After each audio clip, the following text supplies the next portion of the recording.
La propagande, ça fonctionne. Mais pas sur tout le monde et pas de façon égale. Même pire, il y a toujours dans nos têtes et dans nos peuples des idées réfractaires et pacifiques qui restent et qui contestent cette guerre-là. Par exemple, ce qui s'est passé pendant la guerre au Vietnam. Il y a des argumentaires, mais il y a aussi des organisations, des associations, des syndicats qui se montent et qui répètent des actions dans le but d'empêcher une guerre d'arriver ou alors d'arrêter la guerre lorsque celle-ci a déjà démarré. Et leur influence grandissante peut même mener à des mutineries avec l'armée et le peuple qui vont aller dégager ceux qui sont en haut pour mener une révolution. Ce qui fait que les autorités savent très bien que lorsqu'ils lancent une guerre, il faut qu'ils serrent les vis au maximum et pour ça, ils utilisent la propagande.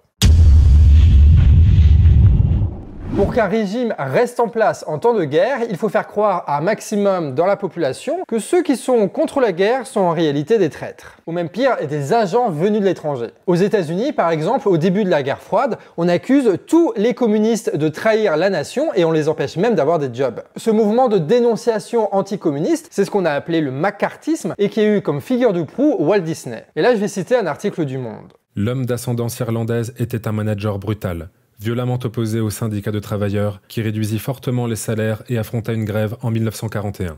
En pleine guerre froide, en 1947, il dénonça 3 de ses salariés lors d'une audition au Congrès des États-Unis sur les activités anti-américaines, prélude au macartisme. Selon la propagande, un pacifique doit résolument être en faveur de l'ennemi, et à l'époque c'était l'URSS. Et même la propagande, elle va essayer de redéfinir le terme pacifique, tu vois. Puisque les vrais pacifiques sont en réalité des communistes, et eux ils vont se réapproprier ce terme-là en disant qu'un véritable pacifique ne peut pas avoir les mêmes idées que l'ennemi, et que surtout un véritable pacifique doit être pour cette guerre-là, parce qu'en fait cette guerre va empêcher des guerres encore plus grandes. Et ce genre de retournement, en réalité, c'est très fréquent dans la propagande. Et il y a un autre exemple qu'on a tous vu à la télévision récemment. C'est quand tu es en faveur d'un cessez-le-feu et la paix en Palestine, en fait, on te dit que tu es un terroriste, que tu es quelqu'un qui est avec le Hamas. Et que donc tu es contre l'État israélien qui veut juste se débarrasser de cette organisation terroriste pour assurer la paix dans la région. En quoi ça un appel à la paix civile de parler de génocide et de parler de résistance dans un climat inflammable comme il est celui de la France. Ça mérite débat. Mais bien sûr ça mérite plus que débat. Et c'est même très grave de lancer ce mot-là. Évidemment, si tu es pour la paix à Gaza, c'est qu'au fond, tu es peut-être un peu antisémite. Et dans le même genre, tu as la résurgence d'un autre terme, anti-France, qui est affublé à tous ceux qui ne considèrent pas les quartiers comme des territoires abandonnés. Je préférerais toujours venir acter des désaccords avec des patriotes de droite que de prendre le risque de m'afficher avec une gauche qui a fait de la haine anti-France un moteur et un carburant. Vous êtes d'accord ? En 1940, ce même terme était utilisé par les pétainistes face aux résistants et c'était utilisé dans ce genre de tract. En fait, c'est très simple. Pour la propagande, il ne faut pas que vous puissiez être contre la guerre. Ce qui fait que les défenseurs et les défenseuses de la paix sont considérés comme des ennemis de l'intérieur. Et pouvoir les accuser d'ennemis de l'intérieur, c'est ce qui va leur permettre aussi d'arrêter et d'enfermer tous les résistants à la guerre, ce qui va permettre aux autorités, à l'État, de continuer cette guerre qu'elle a menée pour des intérêts géopolitiques et économiques. Histoire de se débarrasser un petit peu de l'opposition et je suis sûr que tu as des noms en tête, n'hésite pas à mettre ça en commentaire. La guerre s'accompagne aussi d'une grande perte des libertés publiques. Chez Disney, on casse les syndicats, mais plus globalement, c'est le droit d'association et de manifestation qu'on casse. C'est ce que fera Mussolini, par exemple, en interdisant toutes les mobilisations qui ne sont pas les siennes. L'autre liberté qui est attaquée, évidemment, c'est celle d'expression. Aujourd'hui, par exemple, on nous colle l'étiquette de complotiste dès qu'on a un discours contre la guerre. Enfin, ça encore, c'est gentil, parce que tu as des journalistes d'investigation qui sont menacés directement par l'État français parce qu'ils font des révélations qui vont contre la guerre, comme Ariane Lavrieux et Disclose. Pareil, quand Hitler est arrivé au pouvoir, il supprime 2/3 de la presse, le dernier tiers étant sous sa coupe. Et la censure des nazis, elle est mise en scène par des grands feux où on balance les bouquins qui sont interdits par le régime. Et souvent, la parole pacifique, elle est tellement insupportable et tellement dangereuse pour les autorités que la meilleure solution qu'ils trouvent, c'est de les enfermer et les tuer, ses opposants. C'est ce qui est arrivé à Jean Jaurès lorsqu'il est devenu une figure pacifique contre ce qui deviendra la Première Guerre mondiale. Le pouvoir, lui, il justifie justifient toujours la censure comme une méthode qui permet de protéger les pauvres gens de la désinformation et de la propagande de l'ennemi. C'est un discours qu'on a entendu récemment, notamment par la chef de la Commission européenne, Ursula von der Leyen, lors de la censure de RT et de Sputnik. Nous bannirons la machine médiatique du Kremlin dans l'Union. Les médias d'État Russia Today et Sputnik ne pourront plus répandre leurs mensonges pour justifier la guerre de Poutine. Nous développerons des outils pour bannir leur désinformation toxique et nocive en Europe. Parce que évidemment, lorsque c'est l'État qui parle, la propagande c'est toujours les autres, c'est jamais lui-même. Évidemment, il n'y a pas d'autres médias en France ou en Europe qui font de la propagande pour la guerre et de la désinformation. Évidemment, il n'y a que RT France. On a vu comment les autorités qui veulent défendre la guerre attaquaient les discours et les opposants à cette guerre-là. Mais parfois, l'opposition à cette guerre, elle est suffisamment organisée pour mener des actions, notamment des actions de sabotage. Et à partir de ce moment-là, un autre nom, un autre qualificatif apparaît dans l'arsenal de la propagande, celui de terroriste. Le mot est utilisé à toutes les sauces pour des choses qui sont très différentes. Alors évidemment, déjà, ce qu'on retient quand on parle de terroristes, c'est surtout les attaques d'Al-Qaïda ou de Daesh avec des groupes armés qui massacrent des gens, particulièrement des civils, et ça dans des contextes non guerriers. Ça, c'est un peu l'usage commun qu'on a tous du terrorisme, sauf que c'est utilisé par le politique de façon très différente. Par exemple, en France, pendant l'occupation, ceux qui résistaient au régime nazi, ils étaient affublés de terroristes, d'anti-France, mais aussi de terroristes. Plus spectaculaire, certains terroristes d'un jour deviennent les héros le lendemain parce que les intérêts et la propagande l'a décidé. C'est le cas par exemple de Nelson Mandela qui a saboté à la fin des années 50 énormément d'installations publiques et militaires,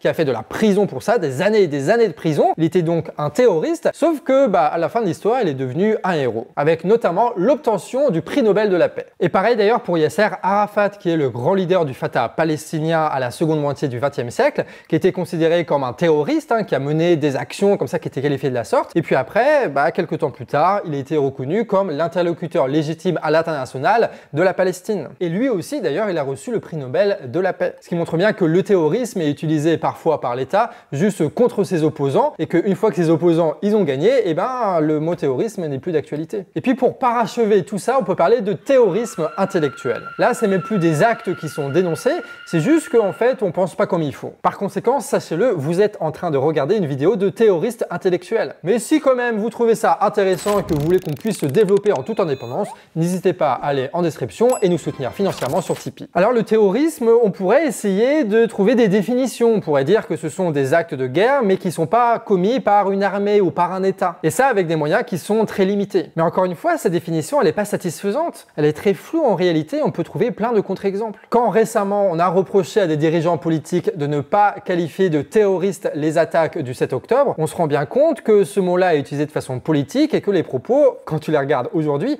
ils ont quand même très mal vieilli. Donc ce qu'on voit, c'est que le terrorisme est un concept qui est souvent utilisé pour décrier les opposants politiques. C'est un outil de propagande. Ça permet aussi de rendre illégal les actes de résistance des opposants et donc, hop, de s'en débarrasser. Le mot terroriste met dans le même sac donc des opposants politiques et des attaques et des massacres qui sont commis. Ça crée une espèce de flou qui permet de censurer la pensée et d'enfermer les opposants.